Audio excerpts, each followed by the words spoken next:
11 फरवरी सन 1947 को अमेरिका के एक छोटे से शहर में उस बच्चे का जन्म होता है।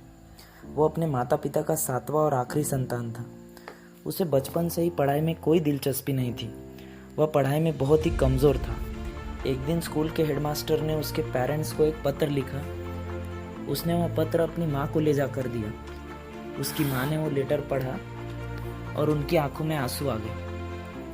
उस बच्चे ने अपनी माँ की तरफ देखा और बड़ी मासूमियत से पूछा कि माँ, तुम क्यों रो रही हो और ऐसा क्या लिखा है इस लेटर में। माँ ने बड़े प्यार से अपने बेटे से कहा, बेटा, तुम्हारे हेडमास्टर ने लिखा है कि तुम्हारा बच्चा पढ़ाई में बहुत तेज़ है। यह कोई सामान्य बच्चा नहीं है, ये बाकी बच्चों से बिल्कुल अलग है। हो सके तो आप इसे कल से स्कूल मत भेजिए, क्योंकि हमारे पास इतने होनहार स्टाफ नहीं है कि हम इस बच्चे को पढ़ा सकें। यह सुनकर वह बच्चा बहुत खुश हुआ। उसके बाद क्या था दोस्तों, उसने स्कूल जाना बंद कर दिया। उसकी माँ ने उसे घर में ही पढ़ाया। वो जब 12 वर्ष का हुआ तब उसे सुनाई देने में दिक्कत आने लगी और वो एक कान से बहरा हो गया। वो जब 13 वर्ष का हुआ तब उसने ट्रेन में कैंडी और न्यूज़पेपर बेचना शुरू किया।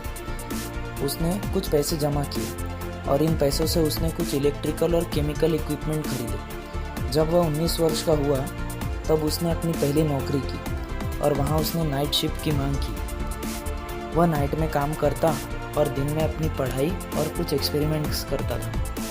फाइनली जब वह 22 वर्ष का हुआ तब उसने दुनिया की वोट रिकॉर्डर बनाया और उसे पेटेंट भी कराया।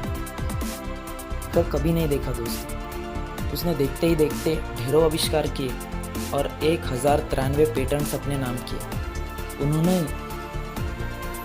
फोनोग्राफ और काइनेटोस्कोप जैसे इन्वेंशन किए।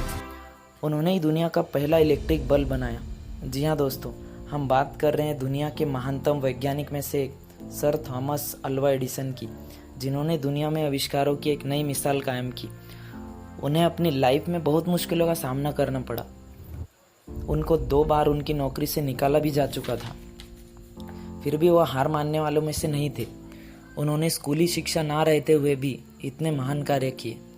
जब वो एक इंटरव्यू दे रहे थे तब उन्हें एक इंटरव्यू में बहुत ही अच्छा सवाल पूछा गया। उन्हें पूछा गया कि जब आप लाइट बल्ब बनाया, आप 1000 बार फेल हुए, फिर भी आपने ये कैसे कर लिया। तब उन्होंने बड़ी सरलता से जवाब दिया कि मैं कभी 1000 बार फेल ही नहीं हुआ, बल्कि मैंने ये सीखा उन 1000 तरीकों से बल्ब नहीं बनता है। दोस्तों, वो कहते हैं ना, जीत और हार आपकी सोच पे निर्भर करती है। मान लो तो हार होगी और ठान लो तो जीत। दोस्तों, ऐसी पॉजिटिविटी थी उनमें। जब वो अपने सक्सेस की ऊंचाइयों को छू रहे थे तब उनकी माता का देहांत हो गया।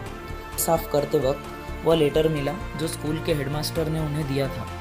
उन्होंने वो लेटर पढ़ा और उसमें लिखा था, तुम्हारा बच्चा बहुत ही बेवकूफ़ है, ये किसी काम का नहीं है, हम इसे नहीं पढ़ा सकते। कृपया कल से इसे स्कूल में मत भेजिए, हो सके तो इसे घर में ही पढ़ाइए।